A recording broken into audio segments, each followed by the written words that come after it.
right, Tevin. Nice to talk to you again. What's kind of the mood been like, and in terms of how you guys want to bounce back after Saturday? Obviously, after Saturday, it was a bad loss. We came out slow, I feel like, in the second half. I feel like the defense did good. I feel like offense just got picked up a little bit. So this practice, we showed a lot. Like, we bounced back, really taking that loss to heart.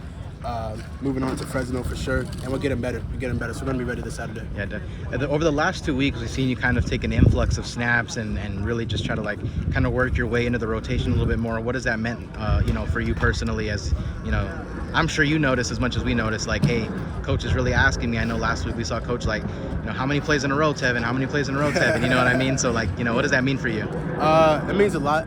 Working to my goal. My goal, I said at the beginning of the year, is just I want to get experience under my belt. I want to get playing time. So that means a lot to me. It just shows what I've been working for is coming to fruition. So just going to keep working and then see where that brings me. Yeah. What has DeCarlos brought to you? What has Cam brought to you? Even guys like Kyson or Javen, what have they kind of all told you or kind of worked around you? What have they done for you? I think something that they've done around me to complement my game is just the physical aspect, mentally more than physically, because obviously we're all good physical gifted backs, but mentally all of the backs are different one on the field, and that's something I want to get in my game too, just to be the all-around back. Definitely. What has coach been like, Coach Dillingham or Coach Aguano, what have they been telling you? I know I kind of referenced earlier how they were telling you during practice, how many plays can you go, but what are some of the other ways that they've really tried to push you in order to carry you along into this new role that you seem to kind of assume now?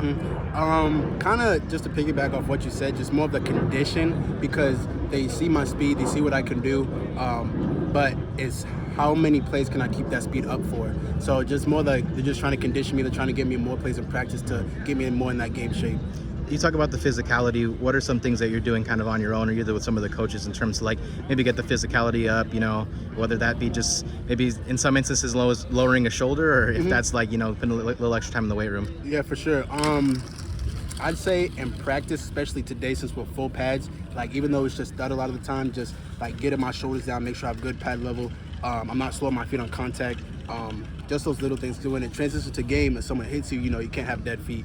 So more just mentally, that's what I've been working on. You talk about kind of the second half struggles and how you guys came out flat, and some people would argue, or some people will say that that's been back-to-back weeks where that's kind of happened, even in spite of the haboob that rolled in week 1. But what are you guys kind of doing to address the situation in between, halves? I feel like kind of what was happening with me, I just need to get more in condition, and I feel like during practice what it's like. Before, I remember we had breaks in the middle of practice. We're not having that no more. We're just going, have a lot more tempo plays, and I feel like that condition is going to make us ready for second half so we don't come off sluggish. Definitely. What were kind of the conversations after the Oklahoma State loss? I know BJ kind of said after the game that this is not a loss, this is a lesson. And what were those kind of conversations like, between Saturday and now? Coach Dillingham harped on it even this morning. He said, in order to learn how to win, you have to learn how to lose. And I feel like the team took that to heart today as we practiced today. Not everything's going to be perfect. We're not going to have a perfect season, so we have to take that loss and we have to learn from it. We can't just take it as just emotional, we're going to lose, we're going to have a losing season. We have to grow upon that. That's how I feel. What are you seeing from Fresno State right now that's saying that you're kind of telling yourself, this is what I kind of got to execute?